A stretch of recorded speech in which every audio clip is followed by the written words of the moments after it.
Good morning, everybody. Thanks very much for joining us. I'm Dr. Andres Fonseca. I'm CEO and co-founder of Thrive. And with me today, I've got Leigh Carey from the Hummingbird Project. Do you want to do a little bit of introduction, Leigh, about yourself? Yeah. So the Hummingbird Project is an emotional health organization. So we work with communities and employers and groups right through the whole spectrum of mental health. So early intervention and prevention in the workplace, right through to receiving referrals from GPs and community mental health teams. And our organization combines professional experience of talk and therapy services with lived experience of mental health issues. All of our staff have a lived experience of a mental health issue. So yeah, we bring quite a unique approach to be able to engage and help people to understand their own set of circumstances and how they can thrive in those circumstances. Yeah, brilliant. And as people will know, so Thrive is a digital mental health intervention for people, and it aims to do prevention, early detection, and self-management of common mental health conditions. And also integrated within the app, we have a guided self-help program facilitated by our psychological therapists. Leigh, do you do some work with corporates as well? Did you say? Yeah, so what we offer to do is go into an organization and help them to decide, how emotional well-being affects their organization. Do they have a lot of absenteeism? Does it cause productivity issues? And then help them to decide what kind of arrangements and policies they can put in place for themselves to try and help people to be able to detect these things early and work with the organization. And then we also offer a kind of broad range of training for managers, group support, and then one-to-one intervention for those who may be, really starting to struggle or off sick, and help them to recover and get back to work. Right. So, I mean, that gets us started on the topic. So you mentioned there, I think we're going to sort of look specifically at the concept of recovery, which is something that your organization sort of focuses on quite a bit. Yeah. Of course, we also focus on it in Thrive, although we tend to make an emphasis for ourselves in the journey and try to sort of focus on the prevention side. So it's, obviously those things that you do for prevention are also going to be helpful for recovery or during your recovery. So there's something that ties those two things. But perhaps if you wanted to sort of give us an overview of the concept of recovery, yeah, Leigh, from your point of view. I mean, what I'm going to do, I'm going to get rid of the slides so people can see us better. Okay. And to it. So yeah, I mean, it's I think that it's a reasonably new concept. In the last kind of 10 to 15 years. I think that pre that there was this idea that if you were diagnosed with a mental health condition, that it was something that you had to just manage. And the idea of recovery wasn't really kind of fostered in the mental health environment. And then I suppose through lived experience and just rethinking how somebody can collaborate with their treatment team and learn about themselves to be able to recover and live a full life, even with a diagnosed mental health condition. I think that a lot of people, and I still do, see it as a kind of life sentence, really, and something that will have a negative impact on them for the rest of their lives. But actually, this idea of being able to recover means that it doesn't necessarily mean they're cured. Because I think with any serious health condition, it's always something that you're going to have to be aware of and look after. But it is something that you can, along with your treatment team and supporters and everybody in your life, figure out a way to be able to know what's good for you and what's bad for you, and be able to to live a full life. It's not necessarily a linear journey, because everybody has ups and downs. But the point is that people can know that if something comes along that upsets their recovery or sets them back, that if they continue along that path, that it will calm down again. So yeah, I think it's a relatively new idea to mental health, and a great one, quite frankly. Yeah, no, I agree that I mean that's pretty much the focus. The focus, I suppose, is on there's not necessarily that you're going to be. I think we were commenting on this before, you and I, that you're not necessarily going to be cured of it, as you were saying, but it's about being knowledgeable about it, being as knowledgeable as possible about it, and regaining a sense of control over your own destiny in a way. So yes, it's not an expectation that it's going to always be easy or that it's going to be once and done, but it's about sort of training yourself as well to be able to sort of manage the condition, and lead a full life, as you were saying. It's all about feeling more in control and feeling empowered to be in control, isn't it? Yeah. For anybody, and we get asked all the time as to why we call ourselves the Hummingbird Project, because the hummingbird is the spirit of adaptability. It's able to fly in any direction, figure things out, and move forward safely.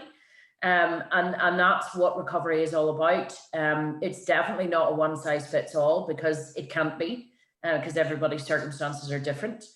So it has to incorporate you in the plan of knowing, what got you to a place where you felt unwell, and therefore what can you do to try and stabilize that issue and move forward and get support, etc., to be able to feel healthier and more in control. Yeah. So the concept is about, so you may be unwell at a given point, and it's about, yes, you need the support of others. You need the support of, as you were saying. So there might be a clinical team around you. There might be, so those things are important. But is what can you do to sort of accelerate that recovery yourself? But also, it's about once you've feeling better, how can you prevent this from happening again in the future? So it's also to build your resilience after, and continue to sort of have this resilience and practice it after. Perhaps you had a particular episode where you struggled or you had more difficulty. So yeah, also, I mean, to me, is about gaining that knowledge can also help others recover. Of course. As you were saying about having that lived experience. So I don't know whether you want to sort of touch on that a little bit. Yeah. Yeah, I mean, one of the big issues that any mental health intervention has is engagement, because when you're in that place, it can be very difficult to step out into an appointment, or to be able to think really clearly about the future and hope, and that can be really difficult. And so one of the things that makes our intervention so powerful is that they're sitting down with somebody, as I say, with learned and practiced experience as to how to manage a mental health condition, but also that lived experience. So, traditionally, where we have people who have maybe not been trusting of medical services, or find that difficult, a barrier to engage, all of a sudden they're sitting in front of somebody who can give them some professional insight, but can also give them personal insight. And it's so, it's so powerful, because actually they, where often you sit in a position of, well, you don't understand, you don't get it, you've never been there, you don't, and that can cause disengagement quite a lot in mental health services. Whereas with us, they can't say that, because they're sitting across from somebody who actually has not, I mean, as I say, everybody's circumstances are different, but can relate. And not only can relate for an engagement tool, but then say to them, this is what I did, this is what helped me, and go on that journey alongside them, not because they're telling them what to do, but they're helping them figure it out. Yeah, I mean, I think there is much to be said about that model. I mean, so even if you don't necessarily have, I think we all have, to an extent, a lived experience. Of course, in some cases, people have gone through more severe conditions than others, but I think mental health being as prevalent as it is, and we know what the figures are. I think most people, so even most professionals that you might encounter, may have had a lived experience and they may not be talking about it openly, which is, I think, is a problem. I think one should talk openly about it. Not to claim any particular accolades or anything like that, but is about this concept of reducing the stigma. I think you need to acknowledge that. So a lot of people that have gone into mental health and now mental health professionals have gone into that because either they have themselves a lived experience, or they know somebody that has gone through a difficult time. Um, but but but even so, I think, I sorry, think, go I ahead. think it's a very interesting, in terms of stigma, what I find, because we work alongside the medical model, we are in contact with our colleagues there every day. But somehow, where if a GP or a consultant had a broken leg or tonsillitis or flu, they would feel, quite happy and comfortable telling, a patient that. Yeah, It still seems to be this idea from the medical profession that it's almost an admission, that you as a consultant psychiatrist yes, or CPN have struggled yourself, and for some reason it's like a badge of shame. yeah. And I suppose it maybe comes from, well, we are supposed to have all the answers, so well, what can we possibly? Um, but that, I think that more than anything is a stigma that needs to be removed, I because agree. Yeah, if if, because as you say, 1 in 4 people, the idea that, I don't know, 200 nurses, 200 mental health professionals in a hospital, none of them have ever struggled with their emotional health is just, by law of averages, not possible. no. But it's as if by admitting that, or talking about that they're admitting that they're not the best person to, to advise somebody, but actually that's completely and utterly not the case. Yeah, it's probably the opposite, isn't it? It's as you say. Yeah, exactly. So also, I mean, once you confirm it to somebody, once you have that dialogue with somebody, it might help in the recovery journey, because they might trust you more, even though you might be thinking yourself as a professional, if I admit this, they're going to trust me less. I think it's quite the opposite. Yeah, yeah, absolutely. And as I say, to be able to, it's that hope, isn't it? Because very Yeah, often the people that we have come in the door, aren't working, aren't able to leave the house, are struggling to socialize. And actually having somebody in front of you to say, well, actually, I was diagnosed with that 10 years ago, 15 yeah, years ago. And here I am sitting in this seat well enough to help you. And they may look and go, I have no idea how I'm gonna get there, but they can see right in front of them someone who has come through the journey that they're about to embark on. yeah. And that's hugely powerful. And also that, and they are a professional themselves, and they see that they're working and they've recovered, and again, as we said, that they might still be doing things to manage the condition, of course, but they can see an example of somebody who's achieved a level of control over the condition. I mean, one of the things that I talk about, and I know that you talk about it as well, is sometimes people sort of don't see mental health in a very different light as other conditions. But if you think of any other chronic condition, it's not that they are the same. Of course, mental health conditions are special in their own right, and it's not to compare one another. But there are things that they have in common with other conditions, and I think you have an example on diabetes that you use with people. So I don't know if you wanted to sort of talk a little bit about that. Yeah. Absolutely. So again, as we talked about earlier, in terms of this idea of recovery and cure, there are some illnesses that you have and you get treatment and you are cured. Sure. But many other, as you say, chronic conditions are managed, and in fact very well managed.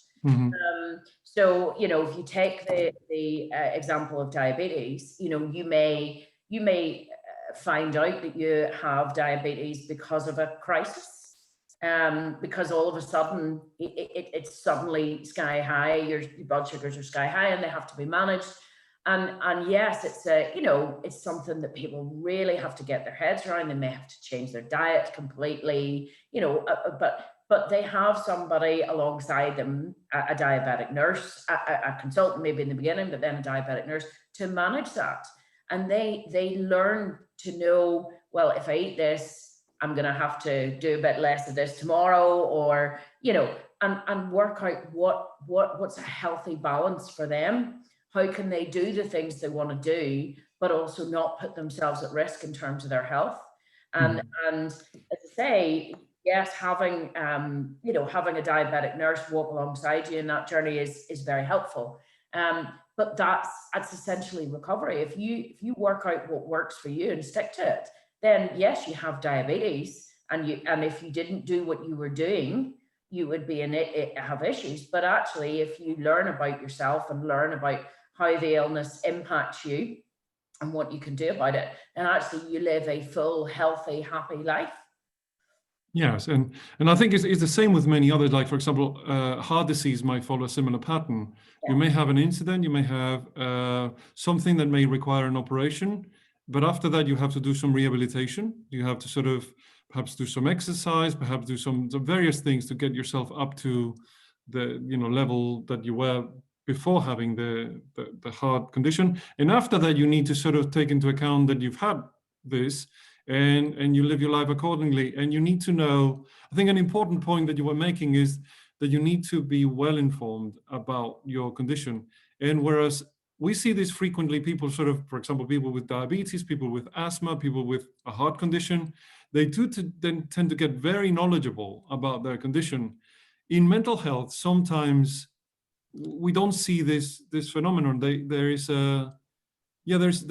sometimes a little bit of a barrier that, once maybe you had an episode of depression, for example, and you recovered, and then you don't want to talk about it, you don't want to sort of mention it again, you don't want to know anything about it. Whereas we know that the more knowledgeable you are about it, the more interested you are in the condition, the less likely it is to impact you again in the same way it did in the first place in the future. So I don't know if you had any experience with this phenomenon. Yeah. Well, I mean, as I say, my members of staff are a perfect example of that, because that's what they have to do. They had to get really knowledgeable, not only about just the topic of whatever diagnosis they have. Sometimes you don't actually end up with a diagnosis. Yeah. That's one piece of the puzzle, but more about how do you feel? What is it, being really self-aware. What, do you feel, anxious? Are you struggling to, as say, get out the door with certain people or in certain environments, whatever? Well, can you not do that? Can you change? And as I say, being very aware of what impacts you negatively and what impacts you positively. And so that you can counterbalance those things. Unfortunately, we all have trials and tribulations that we need to go through in their lives that you can't avoid, but actually being really aware that if I have something coming up that could have a negative impact on me, what can I do around that? Who can I put around that? How can I give myself the space to ease into that as comfortably as possible and come away from it as comfortably as possible? Yeah, it's about not denying that you've had this condition, but knowing that you have had it, and then going into the future, you need to sort of know what is where you might be more at risk and where you might be less at risk. And if you are going to be more at risk, what can you do to compensate, to minimize those risks to yourself? So if I'm going into a stressful situation, as I said, it's very possible to sort of lead a full normal life and do anything that you want, but you need to be aware that you're taking on these risks, and therefore you need to sort of be aware of what are going to be your strategies to sort of compensate for that? And if things go wrong, what can you do to sort of resolve it as quickly as possible? So it's a combination of And those factors. one of the easiest kind of analogies that I use with clients is, you know, you take somebody who for whatever it can't cope with shopping in Tesco's on a Saturday. It's Right. too busy, it's too loud, too many people, too much, just too much input. Find it too stressful. So the question you ask is, do you need to go to Tesco's on a Saturday? What drives you is, you know, and for most of the time it's they need to get shopping. So, okay, do they want to go to Tesco's, or can they go somewhere else that's less busy? If it's Tesco's they want to go to, can they go on a different day of the week or different time of the day? Do they need somebody to go with them? Or in fact, do we just scrap Tesco? Apologies for you using Tesco's. I'm not dissing Tesco's at all. But, you know, go to a shop that's less busy. And so actually, it's not stopping them from shopping. They just need to go a different way. And very, very often that's the case. And actually, by reflecting back on the issues and how this built up to them getting this diagnosis can be extremely helpful then to look forwards, to say, well, actually, this was going on and that, and you know, it's normally a combination of you know, things like bereavement, separation. They could have had childhood trauma. There's usually, you know, a ladder that's been climbed there without support or knowledge or the ability to be able to manage that properly. So that then, and some of those things may have to stay in their lives. Yes. You know, it's not something that we can unfortunately take away. So it's all about then, okay, well, how does that affect you? How can we feel more comfortable about this? What would move you forward? What practical steps can you take to try and remove a bit of that stress? So yeah, again, it's you know, people are experts in themselves. It's just about giving them a place where they can figure that out with you know, a skilled helper that can guide them along the way. Yeah, no, and I think one of the points that I wanted to perhaps discuss with you was the way we design services that can lead to recovery. I mean, we know that if your ability to self-manage, to be honest, you know, regardless of what services you have access to, your ability to self-manage is actually the most important factor in terms of the prognosis of a condition. You know, so gaining those skills is the thing that is going to keep you well above and beyond others. Having access to these services is very important. It's part of your resources that you're going to deploy, but having that knowledge is going to be very important. But also the model of the service that that you access or you don't access can make a big difference in that if you have I think what we are striving to find, and we don't always get, is a more collaborative service model. So I don't know if you want to sort of talk a little bit about that. You were saying that the services around where you work have that, you know, that inclination, that collaborative. Yeah, I mean, I think again, you know, it's something that is relatively new, and a lot of people, you know, there are a lot of services that do it better than others. I think it's interesting, you know, we all know that that factors, socioeconomic factors like social deprivation, you know, kind of single parent families can have an impact on the likelihood, the vulnerability to mental ill health. And exactly what you're saying, the reason why that is because they maybe haven't had the opportunity to gain the experiences to cope. Yes. So exactly what you're saying around that, it is much about the ownership and control and knowledge of the individual. And sometimes, as I say, because of circumstances out with their control, they haven't been put in a place where that has been able to flourish, and therefore they're more at risk of crisis.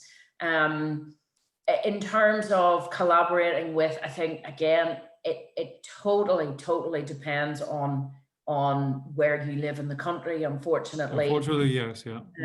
You know, what particular services are in your area. I think there is no doubt in my mind that that you may or may not know, obviously I work in Northern Ireland. Northern Ireland has the worst statistics around mental health and suicide in Europe. Yeah, I know that. Yeah. So what I see is that actually, if people were able to access services, primary care services, earlier, and part of that is the services being there, and part of that is, as you say, knowledge and removal of stigma to feel able to reach out Yes. earlier. I do think that would make a massive difference, because unfortunately, very often the touch point of a service is when somebody hits crisis, and therefore it's a long road back. But whereas actually, if they were able, as I say, knowledgeable, in control, the services were there, able to go and say, this feels like, this doesn't feel good earlier, then there's less of a journey back. And as I say, they are medical models and community organizations like ourselves are getting better and better at that collaboration. But I do think that there is always this stigma that people with a mental health condition don't know their own mind. And therefore, how can they be involved in their own treatment plans and care plans? Because that's exactly what I was talking about. Yes, yeah. That I see that as a barrier many times. In that, I think one should. I mean, this is again, Thrive. We have this philosophy that you're able to sort of see everything that in your care notes, everything at all. So when you're working with one of our psychological therapists, you have access to everything there. The therapist notes are available to you. Everything is there for you to see. So there are no, and actually those notes are usually compiled in a collaborative way. And you send the person everything after an appointment, so that you have everything written out there, and a good summary of what the session was, for example, or what the issues were, and an action plan that is being agreed between the parties, instead of me saying, oh, you're going to go away and do this and do that. It's more about, what do we think is the best approach? And I may have some ideas, but you may have others, and yours and a combination of yours and mine might get us to the right place in terms of promoting your recovery. Yes. Yeah. And as I say, there's I think there's a couple of factors that mean that we, as I say, community organizations are sometimes better. One is because we usually are intervening or engaging someone at an earlier stage. At an earlier stage, yes. Yeah.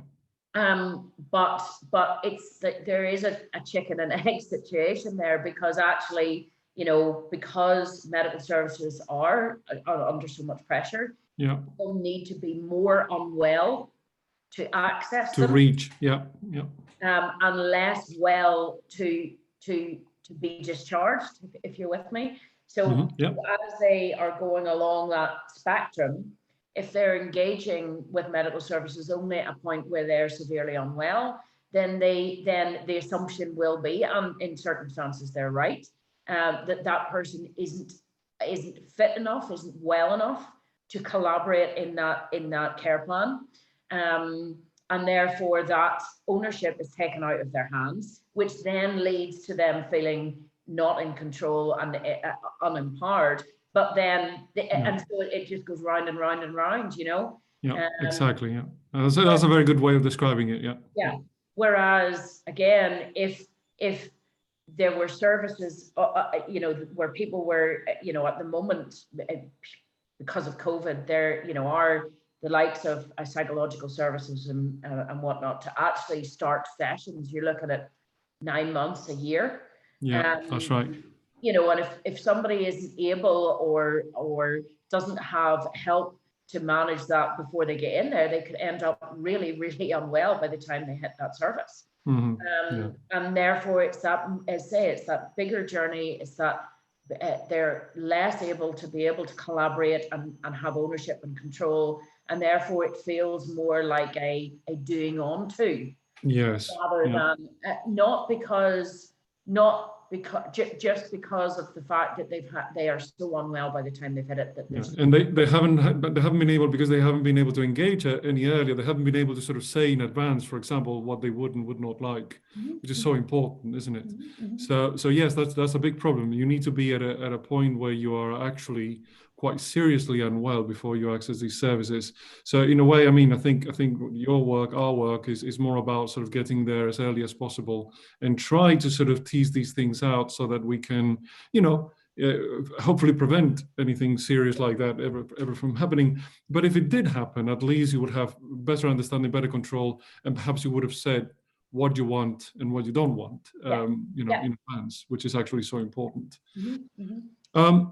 I wanted to ask you about how to build resilience and self-care into a work routine. And I think this is important for employees everywhere. I think, particularly at this time, I think some of our clients have been telling us that they've seen a decline in resilience. Perhaps it's lockdown, perhaps some of those interventions that they already have that were geared towards being in an office are not working so well. It's just, how do you think about that? How do you think about building resilience in a work environment, in a work routine? Yeah, I mean, I think that this particular point in time in all our history is really, really challenging. Whenever we do emotional resilience, we do that training for staff and employee managers and employers. And there's no doubt that lockdown or working from home has removed some of the go-to things that people usually do to keep themselves well.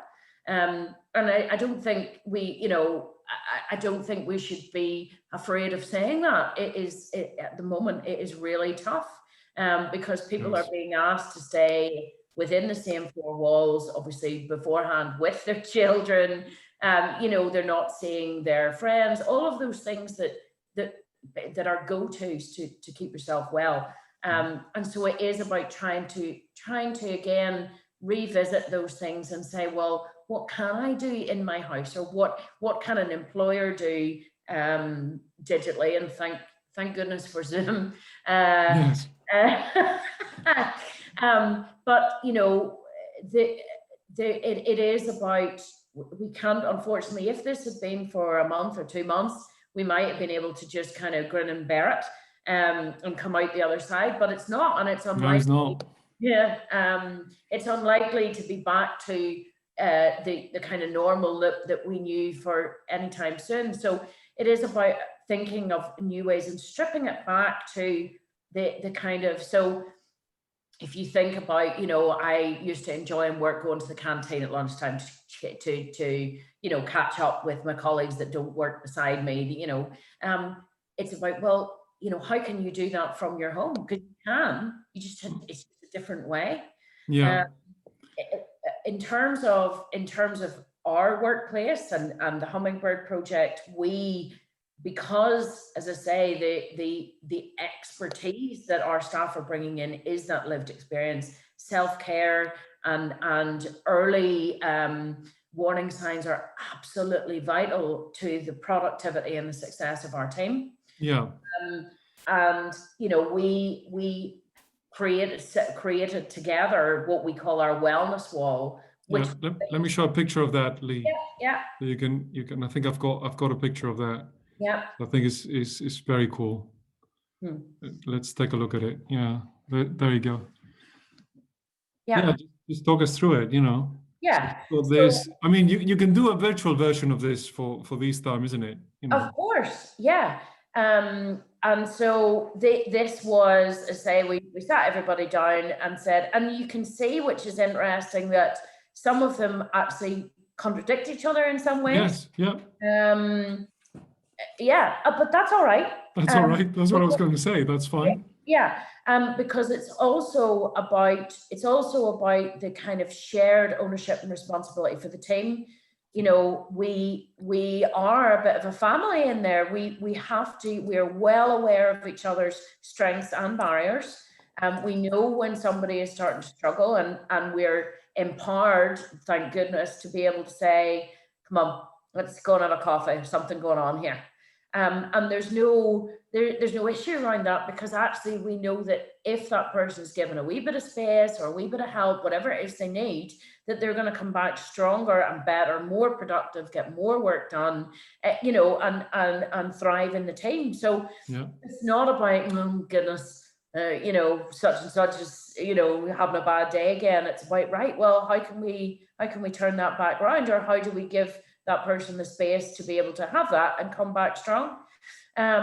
So yeah, as you can see, some of them are very kind of practical stuff in terms of, going out for a bit of a dander at lunchtime, making sure that they eat at proper times, making sure that they finish on time. And some of it is around their kind of working environment. So again, acknowledging that some pieces of work, you're better to go off into another room and do it quietly. There are other times where actually having a bit of buzz and a bit of music or whatever around you is good. So it's giving the staff ownership to know what serves them best, to be able to do a good job. And they do. And I say, even if that means that, if somebody's going through a particular stress or something personal at home or whatever, they get half an hour. I know one of my members of staff is heading out for half an hour today because her elderly father has a consultant appointment, and she knows that he won't remember what the consultant told him on the phone. So she's nipping out to do that, because I knew that actually she would struggle all day wondering what's happened. Absolutely, yeah. Sorry, takes her lunch hour, does that, comes back, and so yeah. No, I was going to say that, I mean, so the point of it is not necessarily what's on it, is more that it is there, so that it enables that conversation to happen naturally, and to acknowledge that we all have, to build our resilience, to work on our, if we had a condition in the past, to work on our recovery and work on our continued recovery. And if we haven't, is work on our resilience and being as healthy as we can, and preventing those stressors and those stresses from mounting up. So it's more about having the whole office being aware of this, and having those flexibilities that you were talking about. I think, I mean, the point is that it doesn't make the workplace less productive. And you were saying, because my staff have a lived experience, have had have gone through an episode of a mental health condition of whatever it was, then we're particularly aware. But I believe this applies across the board. Yeah. And I mean, it doesn't need to always be, it doesn't always need to be. It can just be, I feel better when I'm in a co-working space. I do. For example. And it doesn't need to be because of my mental health I need to do. It is literally just, how does the team work best together? Or apart, depending on whatever needs to be done. So it doesn't need to be, doesn't need to turn into a kind of airy-fairy session. It's just, how does this team work best? How do I make you the best person that you can be today? Exactly. That's all. And how do we know if you're not, what are the best things that we can do as a team to as they give you space or give you support, whatever it needs, and just having that conversation. Because if you think about it as cogs in a clock, if they're all unbalanced, then the clock's not going to work. So as I say, it doesn't need to have that kind of mental health label on it. That makes people nervous about talking about it. It can just be, how do people work well together? Yeah, and I think, I mean, basically anything, even though you may not have had a mental health condition in the past, it could happen to anybody, any of us at any point. Things happen in life. We're in the middle of a global pandemic. Who would have told us, right? So things happen that we may be okay today with them. We may be able to sort of cope with them, but tomorrow, even the same thing happening twice might be too much for us. And it's just an acknowledgement of that, and being okay with that, and being okay to sort of build the office as another support hub for ourselves.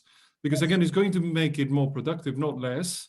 but it's also healthier and better for individual employees. Yes. And I was just talking to the team yesterday. I think there was a paper came out that said that the average productivity time for an office worker is about 2.5 hours a day. And I'm sure there are people watching going, absolutely not. I do my full 7 hours. 7 hours, yeah. But as I say, if you take a break, if something's really and people are just banging their heads off the wall, they just can't get through, take a break, have a walk around the block, or go and have a cup of coffee and just relax for 10 minutes. The amount of time lost by trying to get them back in the game will be more than made up for if they can then, step back into that piece of work, or in fact say to somebody, actually, they would be better doing that, and I could do something else. Sure. Again, it's all about it.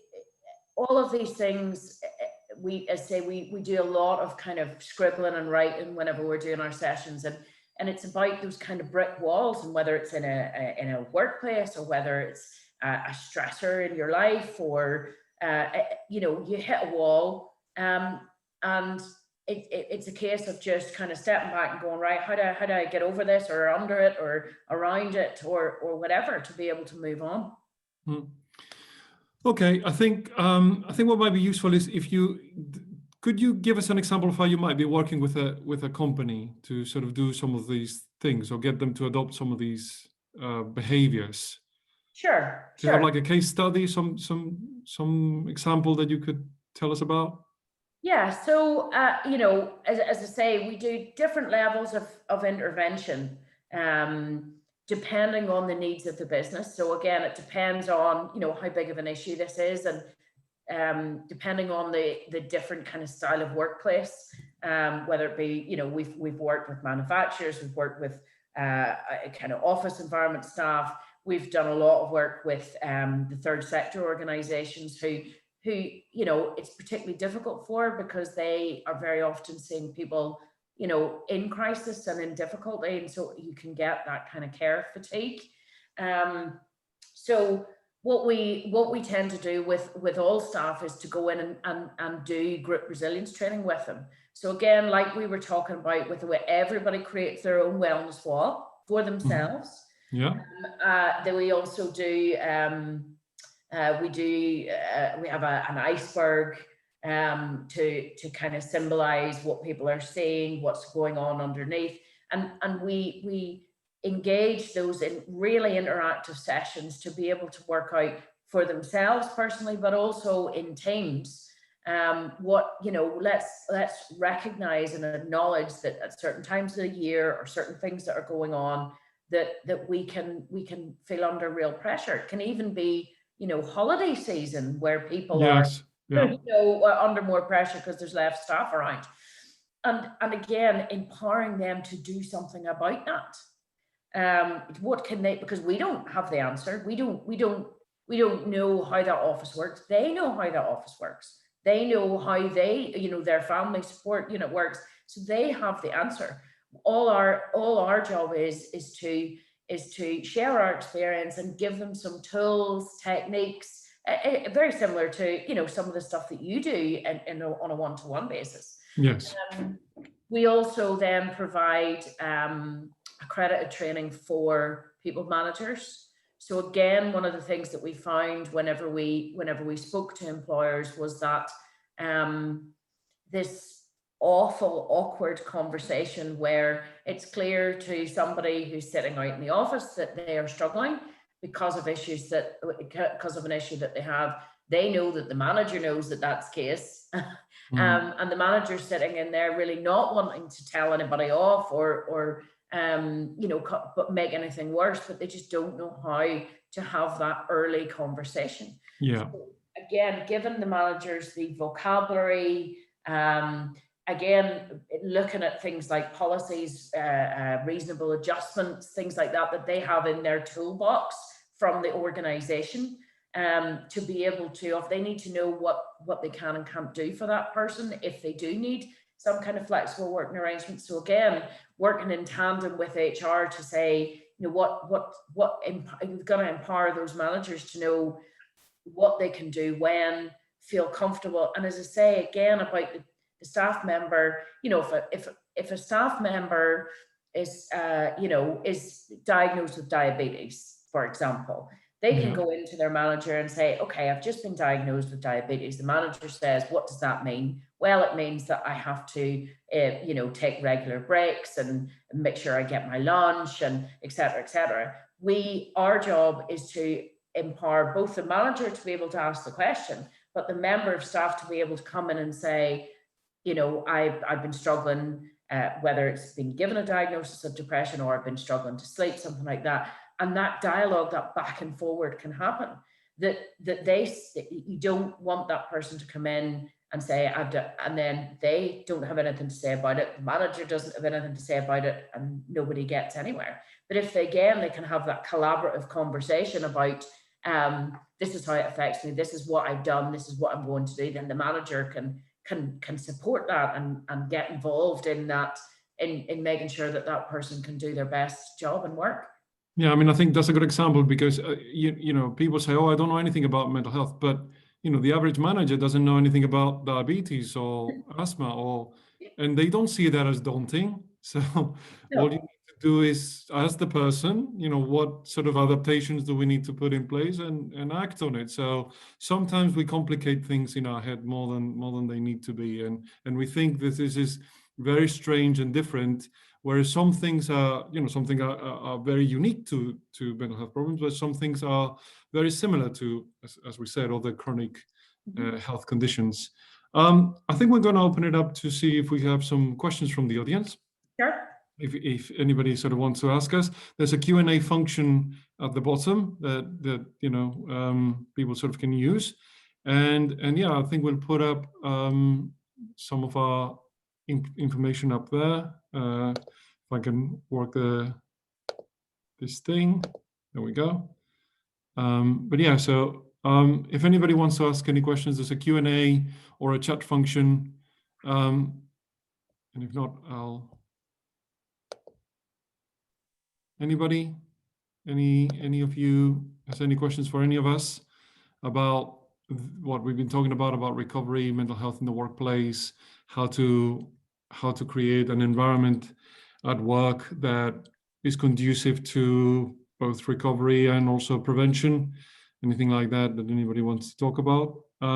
Yeah, please feel free to ask us any questions. This it looks like people are being a bit shy today. I think we have a question on the chat. Let's see. How do you encourage people to have honest conversations about looking after themselves when they're worried about looking lazy or unproductive? I think that's a good question. Yeah, I think that's one of the worries that is in people's heads, isn't it? That I don't want to say about this because you're already mind reading, you're already thinking, oh, my colleagues are going to think this, my boss is going to think that, and it's actually going to be worse to actually mention something than not mentioning it. What do you think, Leigh? Yeah, I mean, I think we made a very conscious decision, to give you a bit of a trade secret, as you said right at the very beginning. The tools that we are helping somebody to have resilience and not become unwell in the first place are exactly the same model and the same tools that we give somebody who is in recovery. Yes. So by doing some, let's say those kind of emotional resilience training that we're talking about for all employees, you're not saying that any one of them has a mental health issue. It's not about that. It's about being as resilient as you can. So that way you're not singling anybody out, and you're not taking that stigma barrier up of, oh, you need help. Actually, this is about training. This is about knowledge and skills, which everybody can identify with and engage with. So now very often it's funny because in those sessions you can very much get a real opening up of people. Yes. Saying, well, actually, I have been struggling with this, or this is going on, but by bringing them in and saying, this is not about you being you struggling or being unwell. This is about you having everything that you could possibly need to be able, if and when things become difficult. Yeah, I think that there is that. And also, I mean, if you have a culture, for example, if you have some visible cues, like we were saying, like the wellness wall, so that people understand that this is an important issue, that, and you have something like that, you know, taking a break is important. And this is something that the whole office, the whole company embraces, you know, we need to be flexible with our starting and ending times. It seems difficult for people to get their heads around. But for example, we know that there are these things called chronotypes where people function better in the evening or function better in the morning. You know, this is, forget the presence of any mental health condition. This is true in itself. And actually you make it more likely for somebody to develop a mental health condition if you bring them into work, for example, too early, or they have to stay until later than their productivity window is. Well, so by allowing that flexibility, I think you make the whole environment more productive, but also you make it less daunting for people to sort of come forward and say, I have this specific needs that, you know, it's not about not doing my work, it's about doing my work in the best way, not necessarily following the mold, but doing it in the most flexible way.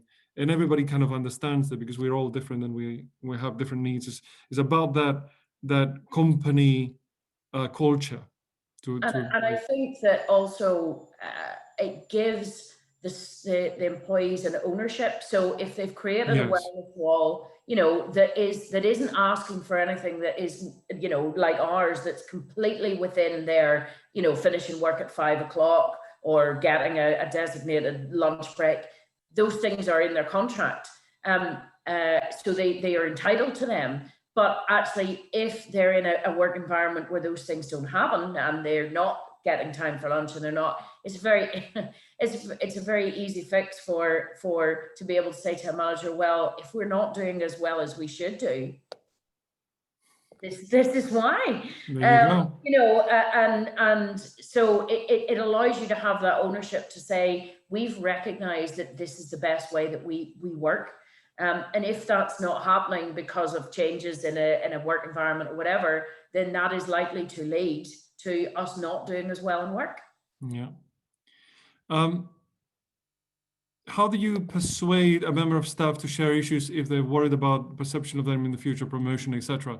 I think we've kind of answered that already, in that it needs to be a cultural issue. It needs to be something that, you know, people are talking freely about these things. In the same way you might talk about, you would never worry about disclosing that you have diabetes in terms of your promotion, because, you know, if people talk about these issues freely and you encourage them, again, sort of composing collaboratively a wellness wall or a similar project like that, where employees are talking about these things and being free to talk about them, and they see their managers also talking about what they struggle with and what they can do better.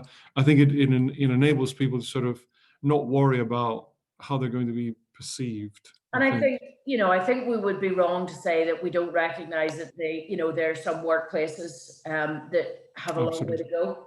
Yeah, and have managers, etc., that would maybe perceive them that way. I think that what I would say is that if they're coming with knowledge about how to enable them or allow them to be able to manage this, it's going to make much less stigmatizing than going in and say, I've been diagnosed with this condition. Actually being able to go in and say, I've been diagnosed with this condition and I've been doing some work on it and I've been able to know, and so I wanted to come to share what I think might help and what it might be. You know, it just gives that, so you're not leaving it in that kind of weakness or helpless position, that you're actually coming with not only a disclosure but a plan. Yeah, absolutely. People far more able to disclose. I think that's very good advice. How can I help my staff who are remotely working from home during the pandemic?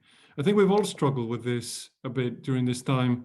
I don't know what you do in your office, or what we do. We have regular catch up with all the teams, try to simulate what we do. We also set up a very casual way of voice chatting with one another. It's very easy to join somebody, and we kind of try to duplicate the office environment like that. So we have, for example, the main office, and we have like our kitchen, and they're all little chat rooms, voice chat rooms, where people can go and have a chat wherever they like. And then we have a quiet corner, and we have kind of those things to try and simulate that environment and allow people to sort of talk as freely as you would in the office. And we also more purposefully sort of organize sort of team activities, where we all sort of get together in a completely, just for fun, in a completely casual way during lunch times and things like that, to play a couple of games and doing that kind of thing. And we also have, of course, our regular check-ins with staff. So all managers are continuing to schedule the one-to-ones and that kind of a thing to sort of promote those discussions. So it's about trying to be as creative as you can, trying to sort of create those activities that you can do online for yourself, making a little bit of an effort there, and trying to sort of promote it as much as possible. I'm not saying that, we've had perfect success. It's quite hard, but I think we're getting there, and I think we've changed some of our processes. And now it's also about the employee getting used to sort of, for example, going to these voice chat rooms spontaneously. Was difficult at the beginning, and now people are doing it more. Don't know about you, Leigh. Yeah, I mean, I suppose again, the best way to answer that question is to say, ask them. Ask them what they want, what's annoying them about, what's the good things about working from home, what's the bad things about working from home, and what suggestions do they have. We've had the same. We've had some games nights and all kinds of different interactions. We actually, because we're a small team, have been able to make the office COVID secure, but we have a complete combination of people working from home on different days, but let's say just ask them. Everybody, it is difficult because everybody's physical environment is different at home, but just ask them what they think might help. I must say that's what we did in the beginning. So thank you for that. we did sort of ask them, what could we do, and then we tried a bunch of things, many different things. Some of them worked, some of them didn't, and we ended up with a good mixture in the end after doing some of that discovery process. For the wellness wall, were there any reflection exercises you did with the team, which then led to the topics, or did you just input collaboratively as to what they wanted to see? How did you come up? Yeah, I mean, I suppose to be completely transparent, obviously our guys are pretty good at this stuff. They've had to do it for themselves. They do it with other people. And so it was pretty easy for them to just jump straight in there and start writing on it. But reflection exercises would be could be very helpful. There are things that you can do. I'm sure if you Google them, like what's the kind of psychometric testing almost, about what environments people like to work in. Do they like to be indoors or outdoors? Do they like to, and the just kind of simple questionnaires that might help people start thinking about what they really need out of a working day. That might be helpful for those who kind of go, what's a wellness wall? Again, that's something that we would do as part of our service to try and get those conversations going. All right, great. Well, thank you all very much. I think that was, for my part, I can say it was a great discussion, and thank you very much, Leigh, for joining me. And thank you very much to everyone for your questions and your attention. Thanks to all. Bye-bye. Good night.